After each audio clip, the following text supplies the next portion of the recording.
In Indiana, GOP Governor Mike Pence turned away 2 Syrian refugees who had been preparing to live in his state. The Democratic Connecticut Governor Dannel Malloy today met with one of the families, a shopkeeper, his wife, and their 5-year-old son, who've been living as refugees for 4 years, and offered them a home in his state.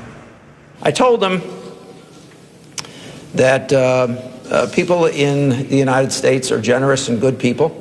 But sometimes things happen elsewhere that cause people to forget about their generosity and to forget about their native warmth and spirit, but that will return to the rest of people in due course. They know that they've been diverted.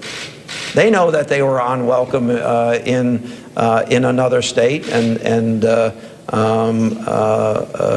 you know, we're not in a position to take everybody from Syria, but Connecticut should take its share.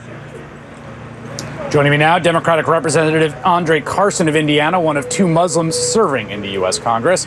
Representative Carson, your response to your governor, Mike Pence's actions in essentially blocking the door for these people that are trying to get some safety.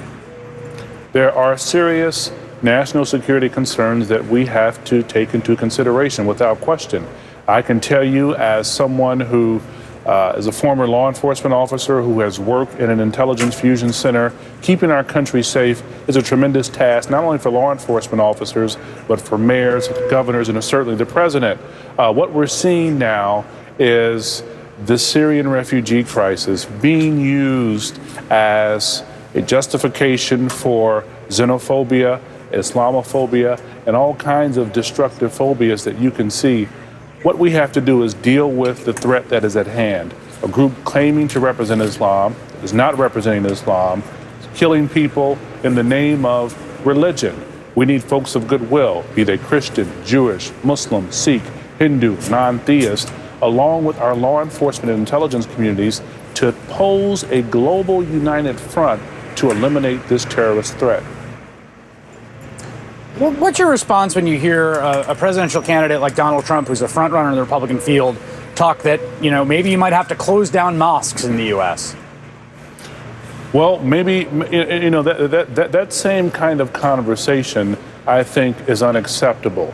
If we look at the scores of folks who claim to represent Christianity decades ago, who were affiliated with the Ku Klux Klan when they were bombing churches and killing African Americans. No one thought it was sensible enough to close all churches in our country. I think that we have to look at our candidates for president, those who really are seeking to become commander-in-chief and effectively the CEO of our nation.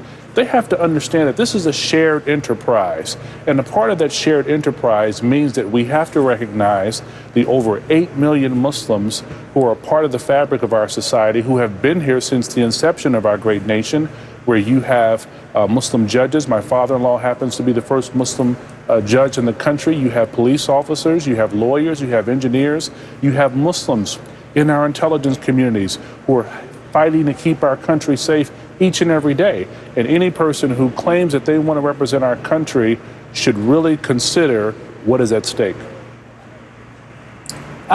There's going to be a vote tomorrow to essentially stop the refugee program. They say pause, but it will have the effect of stopping it. The White House has issued a veto threat. What is your position on that piece of legislation? Well, I think that the screening process is very rigorous. It takes 18 to 24 months. It's under review from the State Department to the FBI and other intelligence and law enforcement agencies. It's a very rigorous process. We cannot allow politicians who are elected by the people to use this incident. Our heart goes out to those folks who are impacted in France and other places across the globe, to make this as a rallying cry to promote an already destructive agenda that is rooted in xenophobia. We are a nation built on the backs of immigrants, and for us to abandon our principles, all for the sake of a few political points, to me, puts us at the hand of the American people next year for them to make a decision about the kind of representation they really want in Congress. Representative André Carson, thank you for your time. An honor. Thank you.